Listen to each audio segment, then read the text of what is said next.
आपण बऱ्याच वेळा HbA1c टेस्ट करतो. HbA1c टेस्ट म्हणजे आपल्या मागच्या 3 महिन्यामध्ये आपण जे शुगर मॅनेज करायचा प्रयत्न करतोय, भलेही लाईफस्टाईल मॉडिफिकेशनने असो, डाएटने असो किंवा आपल्या मेडिसिन्सने असो, तर त्यातून जो आपण शुगर मॅनेज करायचा प्रयत्न करतोय, ते त्याचा 3 महिन्याच्या मागच्या लेखाजोखा जो असतो, त्याला आपण HbA1c टेस्टचा रिपोर्ट असं म्हणूया. हे एकदम सिंपल भाषेत सांगितलं. पण एक्झॅक्टली HbA1c असतो काय, हे आज आपण जाणून घेऊया. आणि हा HbA1c काय एक्झॅक्टली असतो हे ज्यावेळी जाणून घ्याल, त्यावेळी ही HbA1c टेस्ट करणं किती महत्वाचं आहे आणि ह्या HbA1c लेवल्स नॉर्मल येणं हे देखील किती महत्वाचं आहे, हे आज तुम्हाला कळेल. HB म्हणजे तुम्हाला जवळपास सगळ्यांना माहीत असेल, HBचा अर्थ आहे की हिमोग्लोबिन.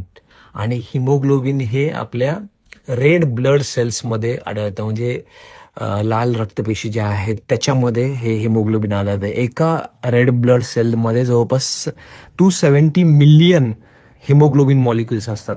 आणि ह्या हिमोग्लोबिनचं सगळ्यात महत्त्वाचं काम आहे की ऑक्सिजनला वेगवेगळ्या अवयवांपर्यंत, त्याच्यातल्या टिश्यूजपर्यंत, वेगवेगळ्या अवयवांच्या तिथपर्यंत कॅरी करणं ह्या हिमोग्लोबिनचं काम आहे. तो ऑक्सिजनला कॅरी करत राहतो आणि त्यामुळे हे सगळे अवयव जिवंत राहतात, ते प्रॉपरली फंक्शन करू शकतात.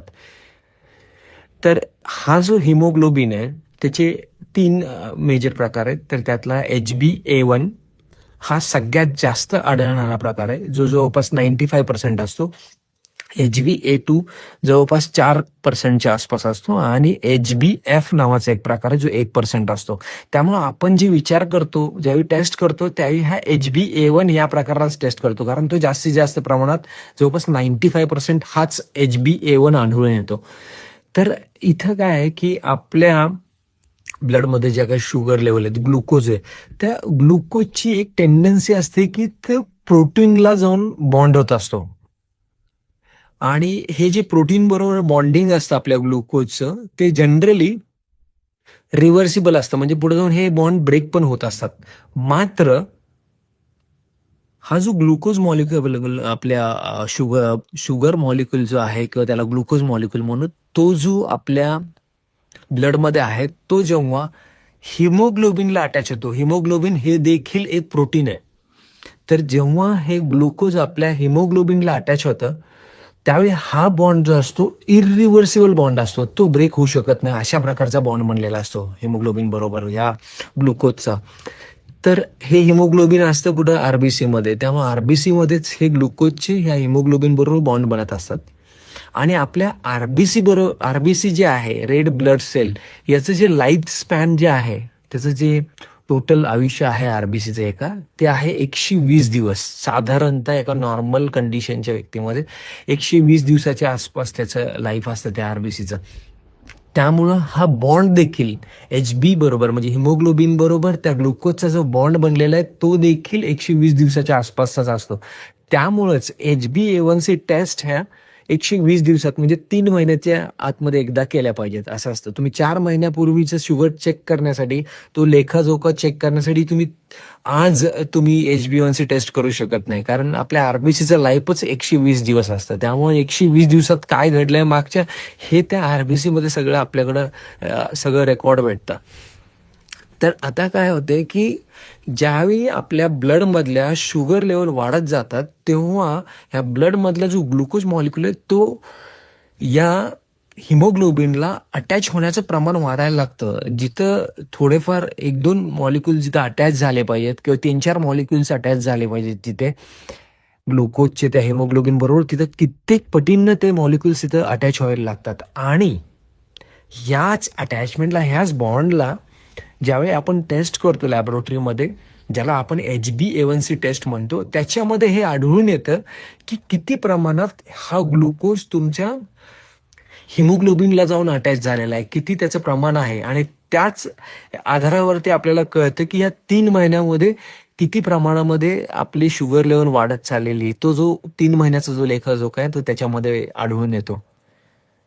तर त्यामुळंच आपल्याला एक प्रॉपर रेकॉर्ड हवा असेल आणि खऱ्या अर्थाने सर्वात विश्वासार्ह जी टेस्ट आहे ब्लडची, शुगर सडी जी आहे ती HbA1cच मानली जाते. आता तुम्ही हे लक्षात घेणं गरजेचं आहे की हिमोग्लोबिनला हे ग्लुकोज मॉलिक्युल्स अटॅच होत आहेत आणि ते सगळ्या त्या हिमोग्लोबिन मॉलिक्युलला कव्हर करत चाललेले आहेत. त्याच्यामुळे सगळ्यात मोठा जो प्रॉब्लेम होऊ शकतो तो म्हणजे त्या हिमोग्लोबिनचं जे सगळ्यात महत्त्वाचं काम आहे, ऑक्सिजन कॅरिंगचं जे काम आहे, ते कुठेतरी डिस्टर्ब व्हायला लागतं. त्या हिमोग्लोबिनचं पूर्ण फंक्शनच डिस्टर्ब व्हायला लागतं. म्हणजेच त्या रेड ब्लड सेल्सचं जे फंक्शन आहे ते डिस्टर्ब व्हायला लागतं.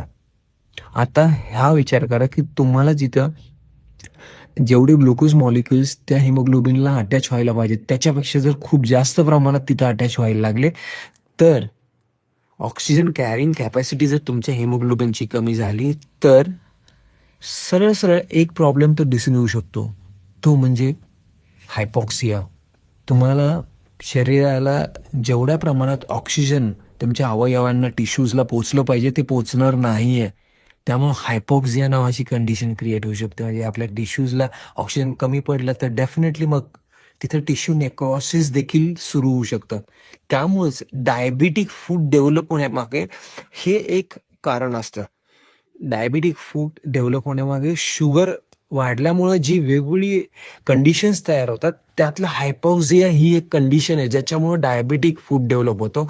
परत आपल्याला ब्लड व्हिजन तयार होणं म्हणजे आपल्या डायबिटिक रेटिनोपॅथी डेव्हलप होणं हाही त्यातलाच म्हणजे ह्या HbA1c मुळे वाढलेल्या HbA1c मुळेच हा प्रॉब्लेम यायला लागतो. आपल्याला डिमेन्शिया किंवा अल्झायमर डिसीज म्हणजे विसरण्याचा आजार तयार व्हायला लागतो. तोही ह्याच एका प्रॉब्लेममुळे व्हायला लागतो.